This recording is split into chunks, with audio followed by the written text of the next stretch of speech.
Hello friends, Ramya வீட்டு சமையலுக்கு உங்களை வரவேற்கிறேன்.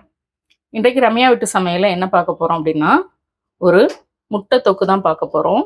முட்டை கேப்சிகம்லாம் போட்டு ஒரு தொக்கு பண்ண போகிறோம். ரொம்ப சிம்பிளாக இருக்கும், ஆனால் டேஸ்ட்டு சூப்பராக இருக்கும். எல்லாத்துக்கூடையுமே சாப்பிடலாம். இட்லி, தோசை, சப்பாத்தி, பூரி எல்லாத்துக்கூடையும் சாப்பிட்றதுக்கு இந்த தொக்கு சூப்பராக இருக்கும்.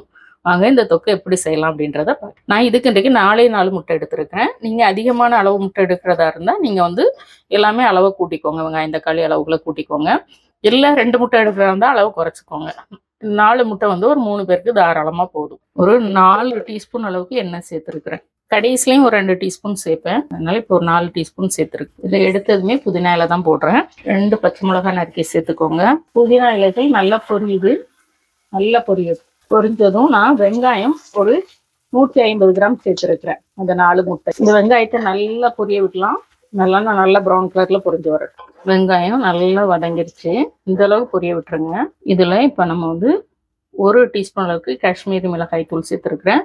இல்லை அப்படின்னா நீங்க வந்து உங்ககிட்ட என்ன மிளகாய் தூள் இருக்கோ அதை சேர்த்து போட்டுட்டு ஒரு புரட்டிக்கலாம். மிளகாய் தூள் சேர்க்கும்போது நல்ல ஒரு கலர் கொடுக்கும். இப்போ நான் தக்காளி பேஸ்ட்டை சேர்த்துட்டு தான் நான் மற்ற மசாலா சேர்த்துக்க போகிறேன். நான் இந்த கலர் மாறாமல் இருக்கிறதுக்காக தக்காளி வந்து ஒரு 100 கிராம் தக்காளி அரைச்சி சேர்த்துருக்குறேன். தண்ணி சேர்க்கும்போது இந்த மிக்ஸி ஜார் அலம்பி நம்ம தண்ணி சேர்த்துக்கலாம்.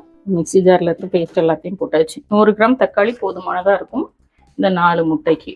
நான் போட போகிற மசாலாவுக்கும் ஒரு அரை டீஸ்பூன் இஞ்சி பூண்டு விழுது, அது கூடவே ஒரு அரை டீஸ்பூன் மல்லித்தூள், ஒரு அரை டீஸ்பூன் மஞ்சள் தூள், ஒரு 1/4 டீஸ்பூன் அளவுக்கு கரம் மசாலா குறைவாக சேர்த்துக்கோங்க. 1 டீஸ்பூன் சீரகத்தூள் ஜாஸ்தி சேர்க்கணும். இது கூடவே ஒரு 100 கிராம் கொடை மிளகா அப்படி டைசஸாக கட் பண்ணி சேர்த்துருக்கோம். 100 கிராம் வெங்காயமும் இந்த மாதிரி டைசஸாக கட் பண்ணி சேர்த்துக்கோம். அதனால தான் சீரகத்தூள் ஜாஸ்தி சேர்த்தோம். சீரகத்தூள் ஜாஸ்தி சேர்க்கும்போது இந்த கொடை மிளகா இந்த வெங்காயத்துக்கெலாம் ஒரு ஃப்ளேவர் கொடுக்கும். ஒரு தந்தூரி மசாலா ஃப்ளேவர் கொடுக்கும். உப்பு சேர்க்கலை, தேவையான உப்பு சேர்த்துக்கலாம். தக்காளி பேஸ்ட் நல்லா வதங்கணும். ஒரு 2-3 நிமிஷம் வதங்கினதுக்கப்புறம் தயிர் ஒரு 25 ml சேர்த்துக்கிறேன். இந்த தயிர்லேருந்து எண்ணெய் பிரிகிற வரைக்கும் நல்லா வதங்கட்டும். இப்போ நான் சொன்ன மாதிரி 2 டீஸ்பூன் எண்ணெய் கடைசியில் சேர்த்துக்கணும்னு சொன்னாங்களே, அதை இப்போ சேர்த்துக்க போகிறேன். மூடி போட்டு ஒரு 2-3 நிமிஷம் விட்டுருங்க. இப்போ 2-3 நிமிஷம் நல்லா வதங்கி வந்துடுச்சு. இதில் மிக்ஸி ஜார் அலம்பி ஒரு 100 ml தண்ணி சேர்த்துக்கிறேன்.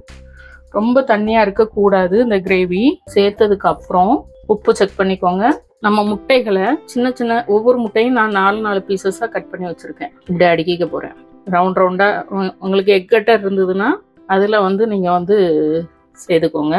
இதை இதுக்கப்புறம் கிளற மாட்டோம், அப்படியே விட்டுருவோம். அப்படியே கிளறி விட்டாலும் நீங்கள் லைட்டாக ஒரு ஸ்பூனை வச்சு அங்கங்கே லைட்டாக இது பண்ணலாம். ஆனால் அந்த முட்டைகள் அப்படியே தான் இருக்கணும். நீங்கள் சர்வ் பண்ணும்போது மட்டும் அப்படியே எடுத்து வைங்க. அது வரைக்கும் அந்த முட்டையெல்லாம் அதில் ஊறிட்டு இருக்கட்டும். பவுல் இப்போ இந்த பவுல்லே நான் கொண்டு சர்வ் பண்ணிடுவேன். இப்படியே கொண்டு வச்சுடுவேன். இதை நான் வந்து இது பண்ண மாட்டேன். இதை மூடி வச்சு ஒரு 5 நிமிஷம் விட்டுடலாம். ஒரு 7 மினிட்ஸ் வச்சு பார்க்கலாம். நான் இடையிடையே பார்த்தேன், லைட்டாக இப்படி ஸ்பூன் மட்டும் வச்சு பார்த்தேன், அடி பிடிக்கலை. அதனால் அப்படியே விட்டுட்டேன். இப்போ ஆஃப் பண்ணிக்கலாம். அப்படியே பரிமாற வேண்டியதான். ஒருத்தருக்கு பரிமாறும்போது இந்த மாதிரியே எடுத்து நீங்கள் அப்படியே பரிமாறினீங்கன்னா பார்க்குறதுக்கு அழகாக இருக்கும். சூப்பரான இந்த முட்டை தொக்கை ட்ரை பண்ணி பாருங்கள். கடைசியாக கொஞ்சம் மல்லித்தலை. இதில் நான் மல்லித்தலையே போடலை. நான் புதினா இலையோட ஃப்ளேவர் வரட்டும், குடமிளகாலாம் போட்டிருக்கோம்ல, அதனால மல்லித்தலை வேண்டான்னு விட்டுட்டேன். கொஞ்சமாக மல்லித்தலை சேர்த்துட்டு நம்ம வந்து பரிமாறிட வேண்டியதான். எப்பவும் ஒரே மாதிரி முட்டை தொக்கு செய்கிறதுக்கு இந்த மாதிரியும் ஒரு தடவை ட்ரை பண்ணி பாருங்கள். பிடிச்சிருந்தா லைக் பண்ணுங்கள், ஷேர் பண்ணுங்கள், சப்ஸ்கிரைப் பண்ணுங்கள். வீட்டில் சமைச்சு சாப்பிடுங்க, வீணாக்காமல் சாப்பிடுங்க. மீண்டும் புது வீடியோவில் சந்திக்கலாம். பாய்.